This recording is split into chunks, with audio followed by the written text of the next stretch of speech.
All right, guys, welcome back to another episode of Bass Open Anglers Pick'em Fantasy Fishing. This week, we are at a very, very tough fishery at the Sabine River. Where actually, I think they're going to hit it at a pretty decent time, which that's going to make it fish a little bit better, but I still think it's going to be a tough event. I've got my guys with me, Matt Pangrac, Bradley Hallman, Todd Castledine, in no particular order. And guys, we absolutely have sucked minus Pangrac, which has definitely hauled it in for us. Todd, you hadn't done that good. What place you in, Panger? I'm in 579th. About you, Todd? I don't know. I'm in the 90th percentile. Well, I mean, that's good. It's better than me. Well, I mean, I'm not like just horrible. What are you, Hallman? I am currently ranked 5,860th in the world. So there's actually a guy that I played a little bit of Call of Duty with, and he watches our show every time, and he's ranked 27th. So he just basically picks everything we don't pick. No, he cherry picks each person's like what they feel like is their best pick, and that's how he has done so well. Which, I mean, that's pretty good. I mean, and I think we even picked a couple really big ones last week at Pickwick. You know, obviously Scott Martin had a good tournament. Hackney ended up doing halfway decent. Buddy Gross made the top 10. Who was a pick that stood out for y'all at Pickwick? Todd, who was one of your picks? Did you happen to see? I know I picked one of Hallman's guys. Brian Schmidt, he did pretty good, didn't he? Schmitty did do good, and that was a good call there. But you know, I got to be honest with you. Y'all. Like, who wouldn't change their picks? Did anyone go and change their picks? No, and I almost did. And yeah, like I would have. I would have, because like everything I picked was for like shallow water. I get some stuff with shallow water, but like shallow water grass kind of deal. And I know it was still shallow water, but it was a totally different deal. But I probably would have changed some of my picks. Yeah, I changed one. I admit I changed. I took Matt Airy out of I think the D group and put Clark Wendland in, which looked amazing because he was 6th after the first day, but he ended up finishing 60th. So I only gained like 15 points. But out of all three, that's the only one I changed. I woke up in a cold sweat and changed it at like 11:57 p.m. the night before it went off limits. You're ridiculous. Well, let's go ahead and dive into the Sabine River. Obviously, tough fishery, and I'm just going to tell you guys, this is going to be a hard group. Group A is easy, but each one, it just kind of gets progressively harder, it seems like, to really pick. I'm going to start it out in Group A. I'm going Greg Hackney. River Rat, just flipper from way back. He's been to the Sabine quite a few different times. You know he knows what's going down there. Definitely an easy pick for me, but he is at 48%. So if he does bomb, at least 48% of people are going to bomb out as well with that Greg Hackney pick. So I feel like it's a fairly safe pick. What you got, Pangrac? I got Hackney too. This is a chalk tournament. I got no like research or crazy stuff here. This is a don't overthink it for me. So yeah, I'm going Hackney as well. What you got, Hallman? I'm going Brian Schmidt. Yeah, I mean, Panger pulled up. We had him on Bass Talk Live this week, and my microphone is not working. No, it's working. Yeah, it's working. You sound amazing. It's like smooth and buttery. Well, actually, we had him on, and Panger actually brought up a stat because, you know, he's a stat guy that I never realized, and I didn't think that Schmidt had ever realized either. If he had, he sure did never show it anytime I stayed with him and for a couple of years. But what was that stat? It was something crazy, man. 47 top 10s, and every single one of them was on a grass lake. Like he did not have one that wasn't on a grass lake. Like they're all grass. And out of 47 top 10s, that's pretty incredible. And this place obviously is a tidal river system to go with that as well. And so, yeah, I think he is a perennial pick for this Group A. I was just disappointed that he was in Group A because, like, all last year and, you know, a lot of this year he's in Group C or D. That makes it a lot easier. But apparently somebody's putting the pieces together on Brian Schmidt finally. No, I agree with that. I was thinking the tidal river aspect of it. I mean, growing up around the Potomac, I mean, it's a hard not to pick him there. What do you got, Castledine? I think this one might be the easiest. Like, I'm going for one strategy and one strategy only. I'm not going to tell you all that strategy because I don't want to let it out just yet. I'll tell you all at the end. But it's an easy strategy for this one. So I'm going Hackney. There we go. All right, let's move on to Group B. Hallman, how about you go ahead and lead us off in Group B? I'm going with Scott Martin. Group B was hard on me. I don't know why. It was just a hard place to find a pick. I went through it. I think, Scott had a good tournament last event. He was on my group then too. And so I'm riding both these guys. I got two good tournaments, or a good tournament out of them last time. And so ride it again. What about you, Castledine? Christie. All right, you're going Jason Christie. Okay. Do you want to know why I'm picking who I'm picking? Yeah. I mean, you got to tell us. Okay. This title, whatever we're on, dude, this is nothing. This place is a joke. I'll be honest with you. No, I'm serious. This has nothing to do with how good of a fishery it is or how good you are at fishing. I can promise you that. I agree with that, actually. It has to do with one thing and one thing only: where you're at. Yeah. And if you look at all the last events in history of this deal, you will see that, like, if there's a top 10, 8 guys are staring at each other. Yep. And what I mean by that, and so I'm picking solely based on, have you been there ever in your life? Yep. And if you've never been in there, you can drive 1,000 miles a day and never freaking roll up on the spot. Yep. It does not matter. You cannot catch a fish there if you are not around one. And that place, there is no limitations to that place. So knowledge upon knowledge upon knowledge about where to catch a 14-incher is a big deal. And so I'm picking all the guys that have at least been there. That's my goal, or possibly maybe that have lived in Louisiana and maybe have gone there, because none of these guys live in South Texas. I live in Texas. None of it. 99% of the people I know have never gone and fished this place, because there's better places to fish. There's no reason to drive down there and fish that place. So you either had to have been there or have some little bit of local knowledge, and most of the local knowledge, I would say, is on the Louisiana side.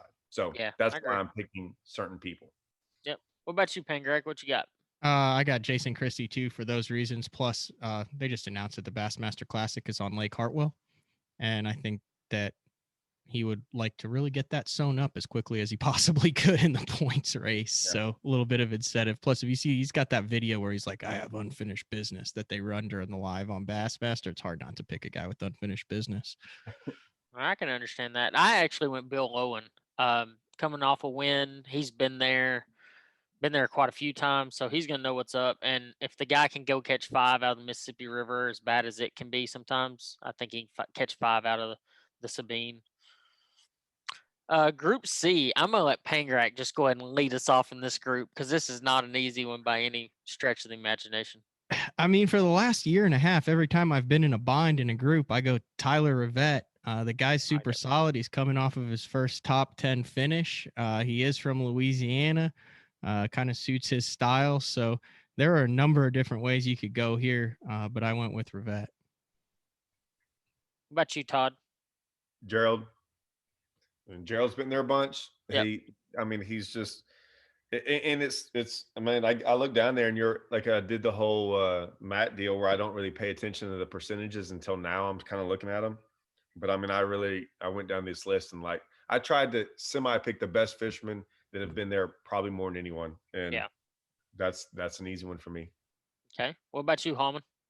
My guy is not coming off his first top 10 or a top 10 at all. He actually had a bad event. And I'm looking at this, and all 3 of my first 3 picks, none of them have been to the Sabine before, as far as in the Derby. Scott Canterbury.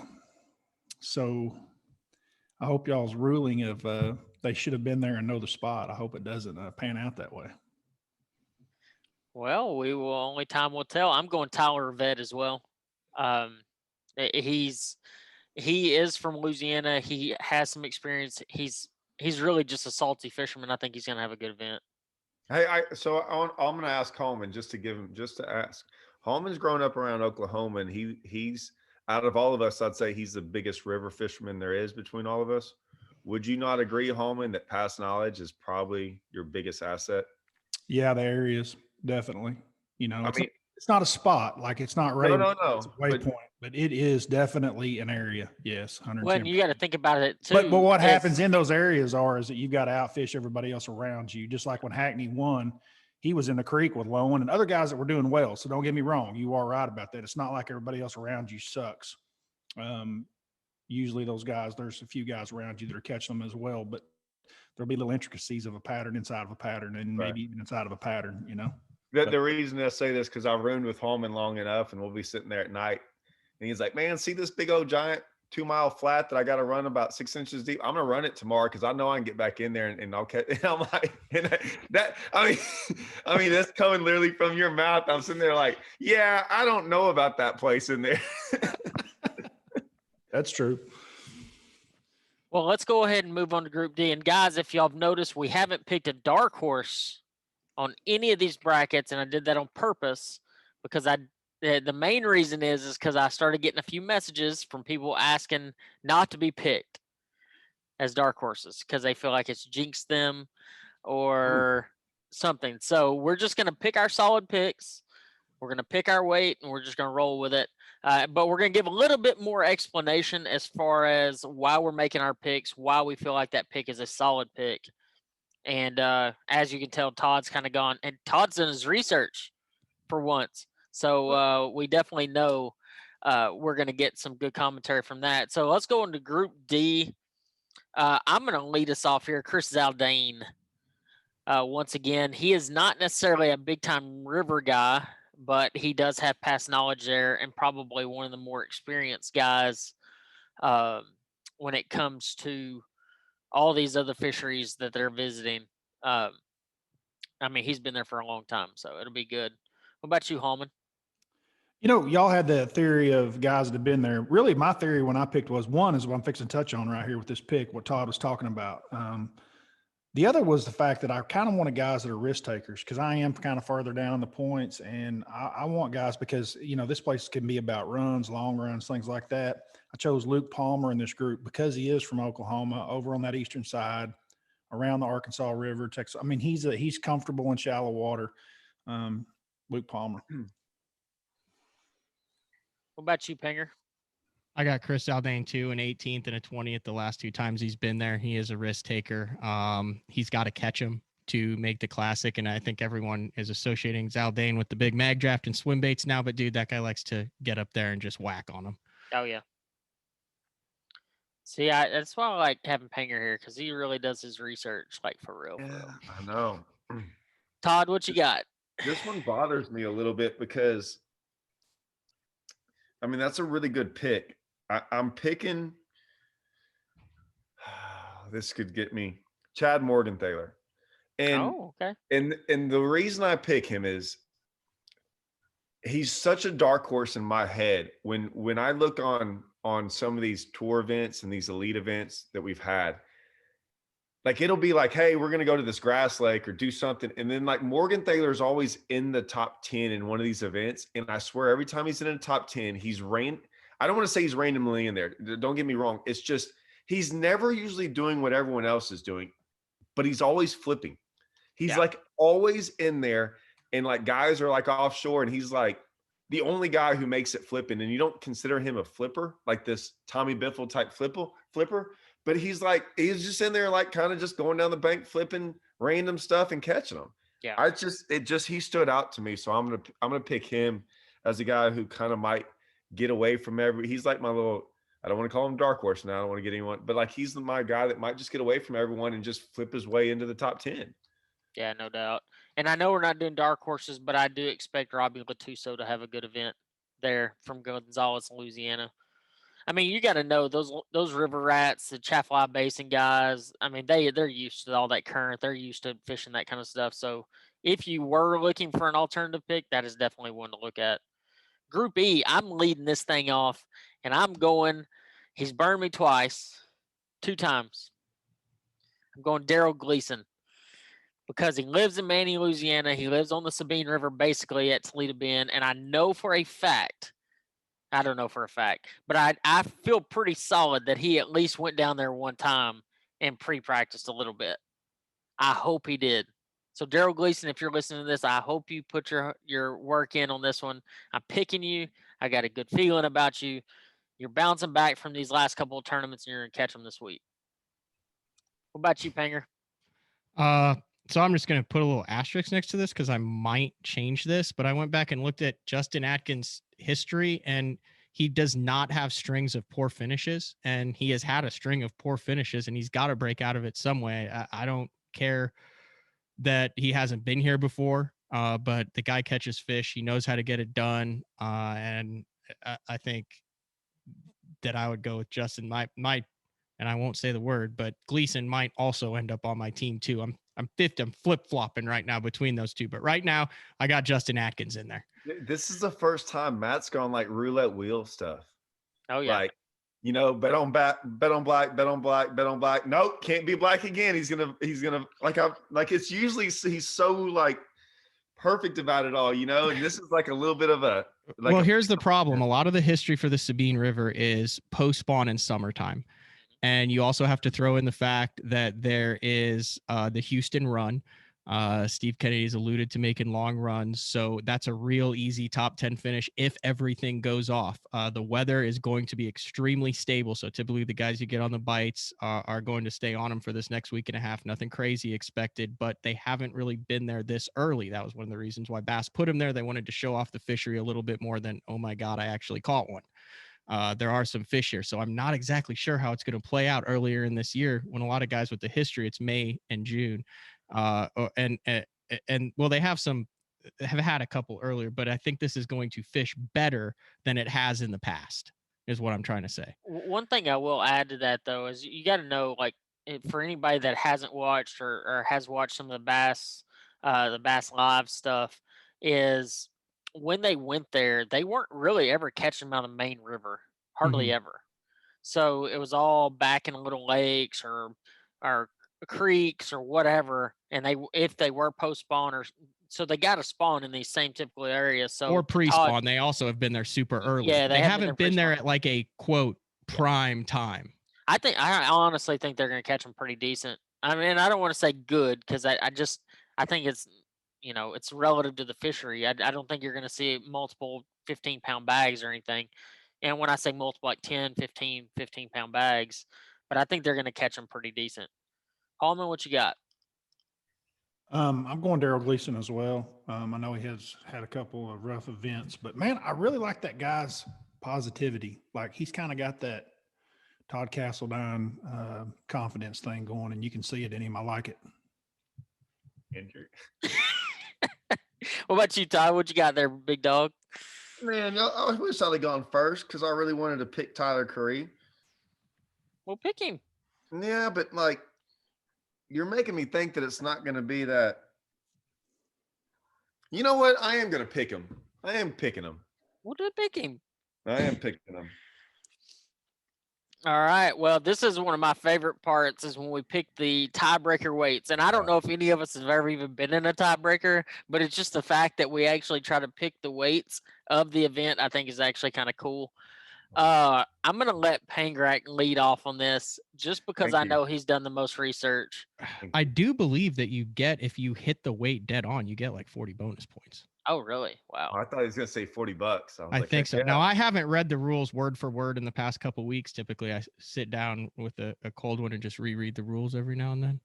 I'm just kidding.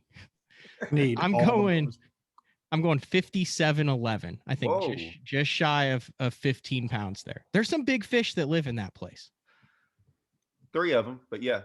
Yeah, 3 of them. They keep catching the same 3. I think 57.11. That's good. I like that. Man. Hallman, what you got? Usually we're close in these weights, but I must be way off. I'm going 49.12. Oh, that's a good one. I went 51.6. What about you, Todd? 52. I was going to go 48, and I'm like, I can't do that. I had to figure out where my median was 12, and then account for a little bit more than the spawn. So I went 52.11.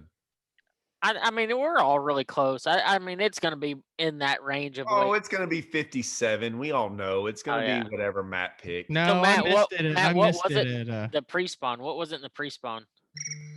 What's I know that? you looked it up. What was it when they went there in the pre-spawn at the Sabine River? The thing is that Houston, and I'm assuming they're still able to go there, but that thing kind of throws a wrench into it because if that's a deal, you could have a runaway here. I mean, Hackney was pretty close to it, and no one's actually gone to where there's a place up there, because I actually did a little bit of research a couple years ago, and just in case we ever had to make this run. And I was involved in this research. We were drilling a guy on a boat one time. Billy. Yeah. Okay. Yeah. And so, yeah. And so Billy kind of told us some things, and I don't think anyone will go here. I think you'd really have to know about it. But he's like, man, he was like, Todd, Hallman, y'all ever make this thing? Man, y'all will blow. We'll win it in 3 days. When they get in there. But it's what is it? It's a run that, it's a run. So basically you go launch there during practice, see if they're there, and then run to it. Oh, yeah, he said they're basically there all the time as long as the water's up and whatever it has to be. Was it up the Trinity? I don't know exactly where it. Hallman ain't gonna spill the beans. He knows exactly where it is. We may be influencing too many couple of guys here or something with it. I don't want to mess somebody up. Yeah. Yeah. Well, but that Houston run does play, and it has every single time they've gone there. I don't know what they figured out on the Louisiana side. I don't even know if they can fish the Louisiana side. They don't. I don't believe they can. Yeah. So I mean, that definitely. Yeah. I mean, that definitely is going to pile up, Houston a little bit more, because there's going to be guys that take risks, especially guys like Justin Atkins and some that have had some bad events. So they're just going to say, why not? Let's just roll with it. And so you're definitely going to see some guys take a little bit more risk in this event just to try to play some catch up. Because, hey, let's face it, guys, when you get on a bad fishery or a tough fishery, that is the very best place to play catch up in points. No questions asked. You look at Arkansas River, look at Cherokee. I mean, just quite a few places that we went last year for the Bassmaster Open. You definitely could make those big moves by just catching a handful of fish every day. I think they're going to catch them a little bit better there, but I think it's going to play a lot of the same. I got a question for y'all. Y'all might know about like express boats and like those in the motors. How are they able to? How's like guys like Christie and Lowen, like those guys? How far can they run? And I doubt they would run far because they can probably run in water that most other guys can't. But how far can those guys run on? Do any of y'all know that? I don't know what the fuel capacity is on those boats. I mean, obviously they're still running the same kind of motors and stuff. I mean, same size. But I would go on a limb and say that they don't have as big of,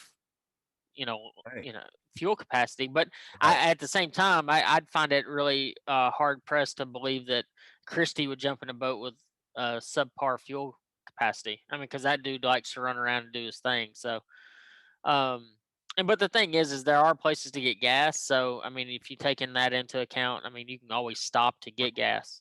I don't know. I mean, like I said, you kind of get those boats so you don't sometimes have to run as far either. You can kind of go in places that no one else gets to. That was kind of like my thought on some of this stuff too. Well, I mean, let's face it. I mean, at this particular fishery, I feel like it's either going to be one within 5 miles or a really long run. So, I mean, I just don't think there's going to be a whole lot in between. I don't think there's ever been a whole lot of in between there. So the Express 21 Pro has a 45-gallon tank on it, but also you could also put, don't know, those guys might have a bigger tank than just that 45. Yeah. Huh. So that's interesting. Well, I was trying to look up. Well, guys, that's a wrap here for the Sabine River Fantasy Fishing Picks by the Bassmaster Open Pros. We had a canceled event at Smith Lake. We all had to turn around. Well, I had to turn around and drive home. Everybody else was still at home. But, yeah, we're headed to Douglas Lake in about a week and a half, me, Hallman, and Pangrac. And we will see you down the road. Thank you guys for joining us. And make sure you go check out Pangrac, Castledine, and Hallman on YouTube and social media. We'll see you guys.